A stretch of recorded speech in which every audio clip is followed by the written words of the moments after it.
This is Inside Indiana Business Radio for the afternoon of Thursday, February 15th, 2024. I'm Kate Sharon.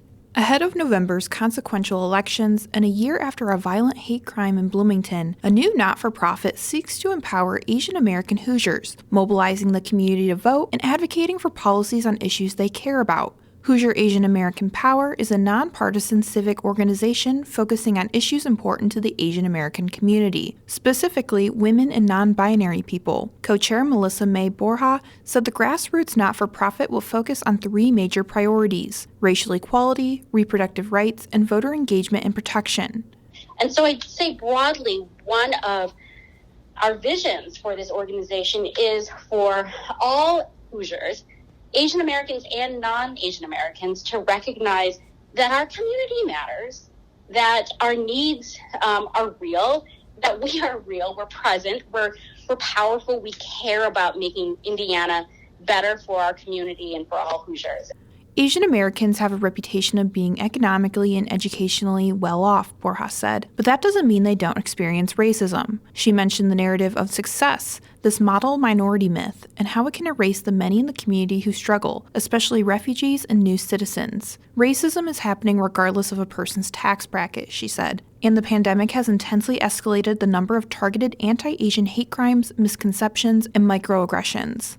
A coffee drive-thru franchise group headquartered in Omaha, Nebraska, is planning to establish a distribution center in Boone County. Scooters Coffee said Thursday the 183,000-square-foot facility near Whitestown will be the largest of its kind for the company's supply chain affiliate, Harvest Roasting, and will add up to 114 jobs by the end of 2027. Details of the company's investment in the distribution center were not immediately disclosed. The facility will be along I-65 and will be able to support more than 300 Scooters Coffee locations and franchisees across multiple states through shorter delivery times and inventory redundancy, the company said in a news release. Marian University's St. Joseph College has a new vice president and dean. The university announced Thursday that Bessie Rigakos assumed the role this week after previously serving as the dean of academics at the two-year college on Marian's Indianapolis campus. Rigakos originally came to Marian in 2010 as a faculty member and was named chair of the History and Social Science Department in 2016. She was appointed academic dean at St. Joseph's College in 2021. In her new role, she will oversee the college's strategic direction, including academic programs, the Earn and Learn Workforce Development Program, and student services. From the number one source for Indiana business news, this is Inside Indiana Business Radio. Whether it's a new hire or a noteworthy promotion, IIB's Bigwigs and New Gigs serves as a platform to promote your team. Our revamped offering includes being featured on both the newly redesigned newsletter and at InsideIndianaBusiness.com. Subscribers to the Business News subscription save $10 off every listing. Plus, you can save $100 by bundling your submission to IIB with the Indianapolis Business Journal or the Indiana Lawyer. More at InsideIndianaBusiness.com. Faculty from higher education institutions across Indiana descended on the State House Wednesday to speak out against a contentious bill that would increase lawmaker oversight of state colleges and universities and push speech in the classroom toward, quote, intellectual diversity. IIB's Alex Brown has the story.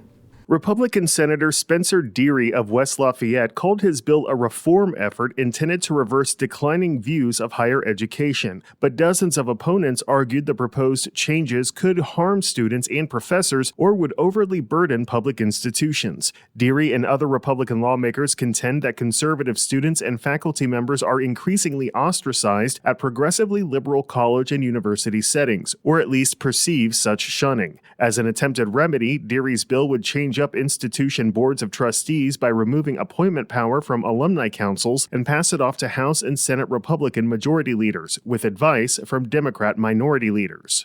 It would require boards' existing diversity committees to consider intellectual diversity alongside cultural diversity in employment policies and faculty complaints. The legislation would additionally require the committees to make recommendations promoting recruitment and retention of underrepresented students rather than the minority students specified in current law. The measure reshapes tenure and promotion policies as well. Faculty, students, and other campus representatives from Ball State University, Indiana University, Indiana State University, University, Ivy Tech Community College, Purdue University, the University of Southern Indiana, and Vincennes University disagreed, however. They argued the bill, quote, would severely constrain academic freedom, end quote, and threaten schools' ability to recruit and retain top faculty. Committee Chairman Representative Bob Baining of Indianapolis said a vote on the measure is expected next week. Alex Brown, Inside Indiana Business Radio.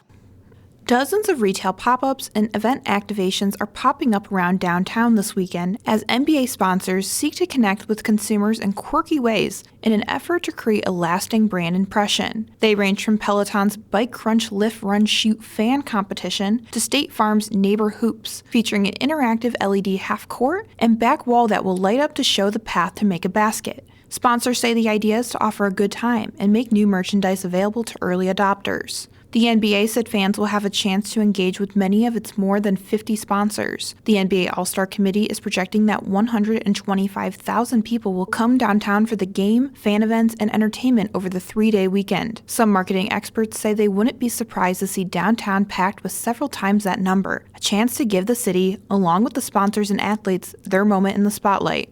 Indiana University Health has selected Denzel Ross as its next president of the health system's South Central region. Ross most recently served as CEO of Northwest Medical Center Houghton in Tucson, Arizona. In his new role, Ross will oversee operations at IU Health Bloomington, Bedford, Morgan, and Paoli hospitals, as well as more than 60 ambulatory clinics and joint ventures across 7 counties. Manchester University is now accepting the Indiana College Core, a block of 30 credit hours of college-level coursework that high school students earn to save time and money towards their higher education. Implemented in 2012, the Indiana College Core Certificate Program allows students at participating high schools to earn a full year of general education credits for little or no cost. Indiana's public universities are required to accept the transfer credits, but Manchester University is now among only a handful of private universities to do so. Manchester joins Marian University, the University of Indianapolis, Trine University, and Indiana Tech as the private universities accepting Indiana College Core. Alan Bacon, co-founder of social justice organization Gang Gang, is this week's guest on the Business and Beyond podcast with Gary Dick, presented by PNC, a weekly conversation with high-profile Hoosiers in business, sports, entertainment, and beyond, available now from your favorite podcast provider. I'm Kate Sharon for Inside Indiana Business, Radio on Demand.